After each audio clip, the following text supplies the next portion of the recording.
প্রিয় দর্শক, বাংলা ব্যান্টার চ্যানেলে আপনাদেরকে স্বাগতম। আজকে আমরা জুলাই গণঅভ্যুত্থানে পুলিশ হত্যার বিচার এবং আওয়ামী লীগের ফিরে আসা নিয়ে কিছু কথা বলবো।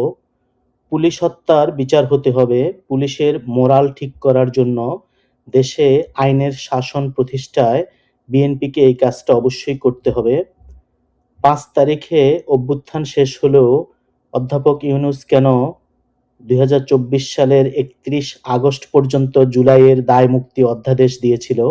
কেন অভ্যুত্থানের পরেও পুলিশকে হত্যা করা হয়েছিল? অভ্যুত্থানে নিহতের তালিকায় পুলিশকে অন্তর্ভুক্ত না করে অন্তর্বর্তী সরকার শহীদ পুলিশদের সাথে অন্যায় করেছে। সরকারি দায়িত্ব পালনকালে মৃত্যুবরণ করেও তারা স্বীকৃতি পেল না। নিহত পুলিশেরা কি বাংলাদেশের নাগরিক ছিল না? তাদেরকে কেন অপর বা আদার বানানো হয়েছিল? গণঅভ্যুত্থানে টার্গেট করে পুলিশকে হত্যা করা হয়েছে। এত পুলিশ হত্যার কোনো দরকার ছিল না। আধুনিক বিশ্বে সরকার এবং রাষ্ট্র পরিচালিত হয় পুলিশ পাওয়ারের মাধ্যমে। সরকারের আইনশৃঙ্খলা রক্ষা এবং আদালতের নির্দেশ বাস্তবায়ন করে পুলিশ।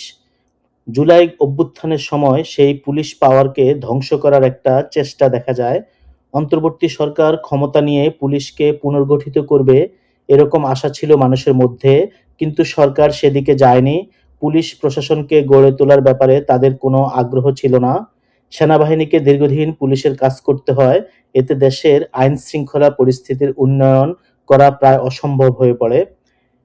এর মধ্যে স্নাইপার কাহিনী আবার গণমাধ্যমে ফিরে এসছে। ৭.৬২ millimetre rifle, made in China. এর মধ্যেই লুকিয়ে আছে গণঅভ্যুত্থানের রহস্য, মেটিকুলাস ডিজাইনের রহস্য। ব্রিগেডিয়ার সাখাওয়াত হোসেন এই প্রশ্ন তোলায় তাকে স্বরাষ্ট্রমন্ত্রী থেকে বা স্বরাষ্ট্র উপদেষ্টা থেকে সরিয়ে দেওয়া হয়েছিল। ভালো যে তিনি সেটা ভুলে যাননি। তো এই স্নাইপার রহস্য উদ্ঘাটন হলে গণঅভ্যুত্থানে এত মানুষের মৃত্যু, নির্বিচারে পুলিশ হত্যা, এসব কিছুর একটা সুরাহা হবে। পুলিশ হত্যার বিচারের কথা শুনে কারা আতঙ্কিত হচ্ছে সেটা দেখলেই পরিষ্কার হয়ে যাবে কারা তাদের হত্যা করেছিল। ছাত্র জনতার অভ্যুত্থানে একটা বিশেষ গোষ্ঠী কেন আতঙ্কিত হচ্ছে? কারা সারা দেশে একযোগে সবগুলো থানা আক্রমণ করে অস্ত্র লুট করেছিল, যেসব অস্ত্র এখনো পুরোপুরি উদ্ধার হয়নি? এসবের সুরাহা না হলে সামনের দিকে আগানো যাবে না। সরকার তার দায়িত্ব পালন করতে পারবে না। বিএনপি পুলিশ হত্যার তদন্ত নিয়ে মিক্সড সিগন্যাল দিচ্ছে। তবে জুলাই চেতনা, দ্বিতীয় স্বাধীনতার কথা যারা বলে তাদের থামিয়ে দেবার জন্য পুলিশ হত্যার বিচার একটা অস্ত্র হিসেবে কাজ করবে। মাঝে মধ্যেই হয়তো তাদেরকে পুলিশ হত্যার তদন্তের কথা বলে ভয় দেখানো হবে। তবে বিএনপি যাই বলুক, আজ হোক বা ২০ বছর পরে হোক, পুলিশ অ্যাজ অ্যান অর্গানাইজেশন এসব ফৌজদারি অপরাধের বিচার করবেই। নির্বাচনের পর থেকে সারা দেশে একে একে খুলে যাচ্ছে আওয়ামী লীগের অফিস। ফ্যাসিস্ট ফিরে আসছে, সবাই যার যার অবস্থান থেকে পালাও। পঞ্চগড়, ঠাকুরগাঁও থেকে শুরু করে চট্টগ্রাম পর্যন্ত সারা দেশে নীরবে আওয়ামী লীগের লোকজন সক্রিয় হয়ে গেছে। এখন কোনো একটা শুভ দিন দেখে আওয়ামী লীগের উপর থেকে কার্যক্রমের উপর থেকে নিষেধাজ্ঞা তুলে দিতে হবে। নির্বাচনের পরদিন পঞ্চগড়ে একটি কার্যালয়ে তালা খোলার ভিডিও সামাজিক মাধ্যমে ব্যাপক আলোচনার জন্ম দেয়। এরপরে চাঁদপুর, ঠাকুরগাঁও, সাতক্ষীরা, বরগুনা, পটুয়াখালী, খুলনা সহ বিভিন্ন এলাকায় কার্যালয় খুলে স্লোগান দেওয়ার খবর পাওয়া গেছে। রাজধানীতেও প্রতীকী উপস্থিতির ঘটনা ঘটেছে। বঙ্গবন্ধু এভিনিউতে কেন্দ্রীয় কার্যালয়ের সামনে জাতীয় পতাকা টানিয়ে কিছুক্ষণ অবস্থান করেন কয়েকজন নেতাকর্মী।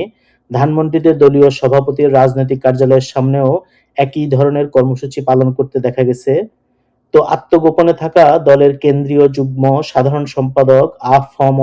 বাহাউদ্দিন নাসিম দাবি করেছেন, দলীয় কার্যালয় নিষিদ্ধ বা বাজেয়াপ্ত করা হয়নি, তাই সেখানে যাওয়া রাজনৈতিকভাবে স্বাভাবিক অধিকার। তার মতে কোনো ধরনের সমঝোতা নয়, তৃণমূলের নেতাকর্মীরাই স্বাভাবিক রাজনৈতিক পরিবেশের প্রত্যাশায় কার্যালয়ে যাচ্ছেন। তিনি আশা প্রকাশ করেন বর্তমান সরকার শিগগিরই নিষেধাজ্ঞা প্রত্যাহার করবে। তারেক রহমান আওয়ামী লীগকে রাজনীতিতে ফেরাবেন। নির্বাচনে ভূমিধস বিজয় পেলেও তাকে এই কাজগুলি করতে হবে। এক্ষেত্রে দেশ বিদেশের চাপ রয়েছে। এর সাথে বিএনপির নিজস্ব পলিসি অনুযায়ী তারা আওয়ামী লীগকে ফিরিয়ে আনতে চায়। ইতোমধ্যে জামিনে আওয়ামী লীগের নেতারা বের হতে শুরু করেছেন। মিথ্যা হত্যা মামলা দিয়ে তাদের অনেককেই আটকে রাখা হয়েছিল। অধ্যাপক ইউনূস মবের মাধ্যমে করা বিক্ষোভের চাপে সন্ত্রাস বিরোধী আইনের অধীনে আওয়ামী লীগের কার্যক্রম নিষিদ্ধ করে এবং ফেব্রুয়ারির জাতীয় নির্বাচন থেকে দলটিকে নিষিদ্ধ করে। তো ক্ষমতা পরিবর্তনের সাথে সাথে ইউনূসের নির্বাহী আদেশের মেয়াদ শেষ। সরকার পরিবর্তনের পরে ৩০ দিনের মধ্যে যদি নবায়ন না করা হয় তাহলে সেগুলি এমনিতে বাতিল হয়ে যাবে। সম্প্রতি বিএনপি নেতা ডক্টর মঈন খান সাংবাদিকদের প্রশ্নের জবাবে বলেন, বিএনপি একদলীয় শাসন চায় না, তারা বহুদলীয় গণতন্ত্রে বিশ্বাসী এবং জনগণের শক্তিতে বিশ্বাসী।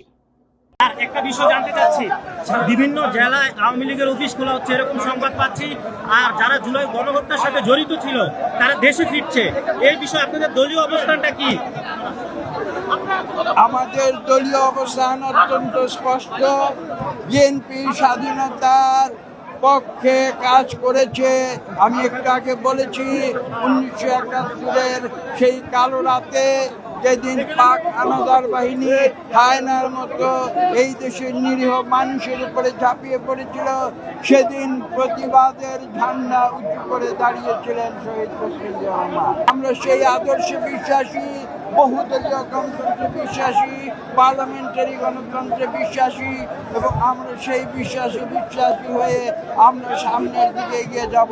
বিএনপি একদলীয় বাকশাল শাসন, যেটা বাংলাদেশের উপরে জগদ্দল পাথরের মতো চাপিয়ে দিয়েছিল, সেই ধারণায় বিএনপি বিশ্বাস করে না।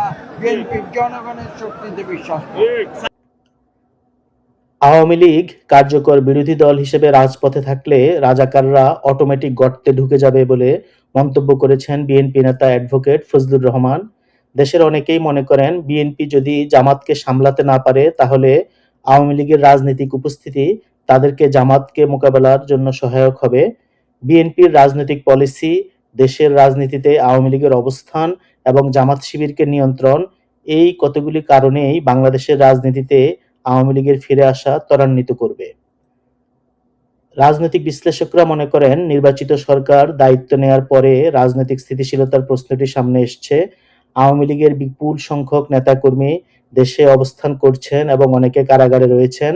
এই বাস্তবতায় স্বাভাবিক রাজনৈতিক কর্মকাণ্ডের সুযোগ দেওয়া হলে তা ইতিবাচক হতে পারে।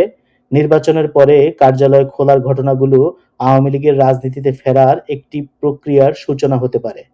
Thank you.